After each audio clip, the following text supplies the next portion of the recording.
বর্তমান সময়ে আমরা যারা অভিভাবক আছি আমরা একটা সমস্যায় ভুগছি, যেমন বাচ্চাদের হাত থেকে কিভাবে মোবাইলটাকে দূরে রাখা যায়। এ বিষয়ে অনেক পরামর্শ আপনারা অনলাইনে পেয়েছেন। তো আমার কাছে একটি বিষয় মনে হয় যে আপনি যদি এই বিষয়টা খেয়াল করেন তাহলে আপনি অবশ্যই আপনার বাচ্চাকে মোবাইল থেকে দূরে রাখতে পারবেন। সেটা হচ্ছে, আপনার বাচ্চাকে মোবাইল থেকে দূরে রাখতে হলে অবশ্যই আপনাকে আগে মোবাইল ব্যবহার কমিয়ে আনতে হবে। প্রয়োজনের অতিরিক্ত মোবাইল ব্যবহার করা যাবে না, তাহলেই আপনার সন্তান অটোমেটিক ব্যবহার ভুলে যাবে। কারণ ওরা তো মোবাইলটা অন্য কোনো জগৎ থেকে নিয়ে আসেনি, ওরা আপনার আমার ব্যবহারের কারণেই ওরা এভাবে মোবাইলে ব্যবহার অভ্যস্ত হয়েছে।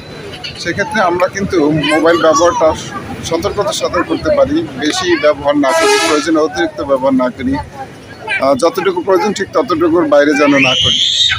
তো সেক্ষেত্রে বাচ্চাদেরকে আমরা নিয়ে আসতে পারি বিভিন্ন খেলার সময়। যেমন আমার ছেলেকে যে আমি নিয়ে আসছি, এখন সে খেলা করতেছে, এখানে অনেক মানুষ আছে যারা খেলা করতেছে। তো এরকম কিন্তু আমাদেরকে সচেতন হতে হবে, তাহলে বাচ্চারা আসলে মোবাইল থেকে দূরে থাকবে, মোবাইলের আসক্তিটা কমে আসবে। সেক্ষেত্রে নিজেকে আগে সচেতন হতে হবে মোবাইল যদি বাচ্চার হাত থেকে দূরে রাখতে চাই। তো এই পরামর্শটা একবার কাজে লাগিয়ে দেখতে পারেন যে আসলেই আপনি সফল হচ্ছেন কিনা।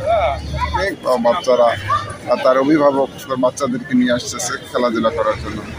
আমাদের আসলে প্রত্যেকের উচিত বাচ্চাকে সময় দেওয়া। যদি ভালো লাগে তাহলে ভিডিওটি শেয়ার করতে পারেন এবং এই পরামর্শটি কাজে লাগতে পারেন। আল্লাহ হাফেজ।